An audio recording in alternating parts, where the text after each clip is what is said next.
3D printing is becoming more and more popular, and soon it'll become a household appliance. In 2016, I had my first experience designing and printing something. Above us right now in the library, three people from the IT department at the school were setting up a 3D printer. At the time, I was in grade 4 and I had an English class in the library. After my class, I went over and asked them what they were doing, and they explained to me that it was a 3D printer. They showed me how it worked and how to be available for all students to use. They also showed me how to use a program called Tinkercad to design things in 3D or how I could find models online. So that night, I went home, Googled Tinkercad, and designed my first ever 3D model. And I made this. It's a gear, and it's not really that special, but it was my first experience designing and printing something. But more importantly, my first experience with a new technology. If you're unfamiliar with the 3D printing concept, I'll explain. Unlike the name suggests, most modern printers don't actually print in 3D. They print in 2D or 2.5D over and over again.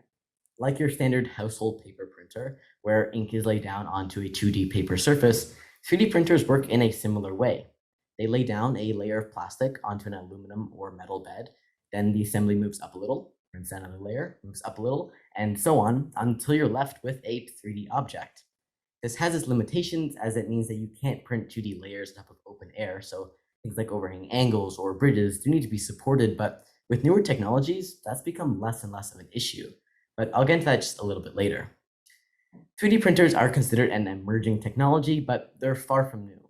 Unlike cryptocurrency and AI, two emerging technologies that have popularized in the last 5 years, 3D printing is far older, dating back to 1984. I apologize to anyone in the crowd who takes offense at the statement of old.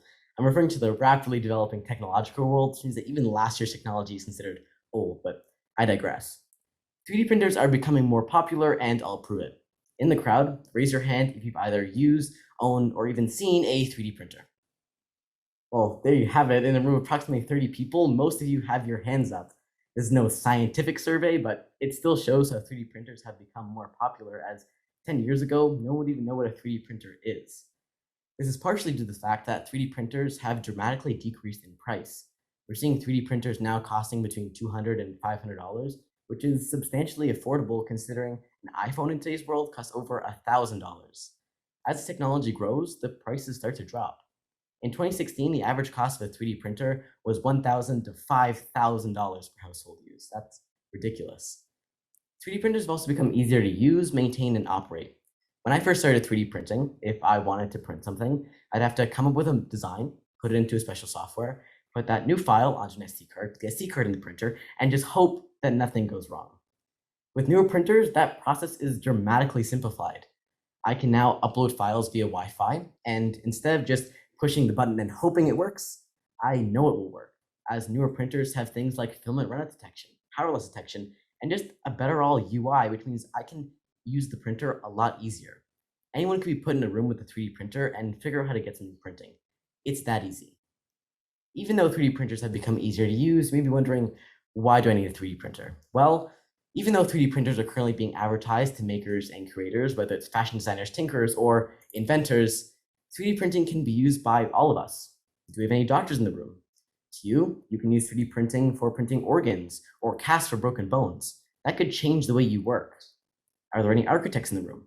To you, you could use 3D printing for printing buildings or models that you're working on.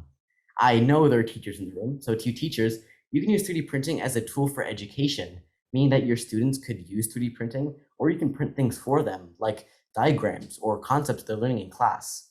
Even us at home have things we can print.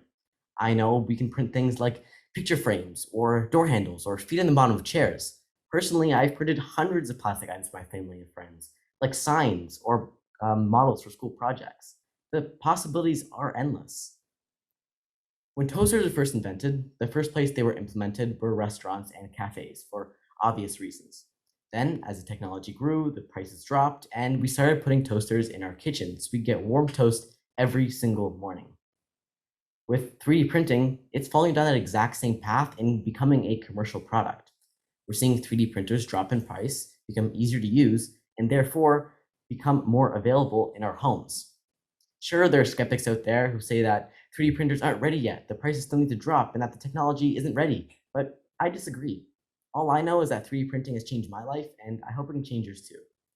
What I want all of you to take away from this talk is one, be ready for 3D printing to change your life, the way you work, and the way you live. And two, arguably more importantly, accept change as an opportunity for growth and not as a loss of what came before. Thank you.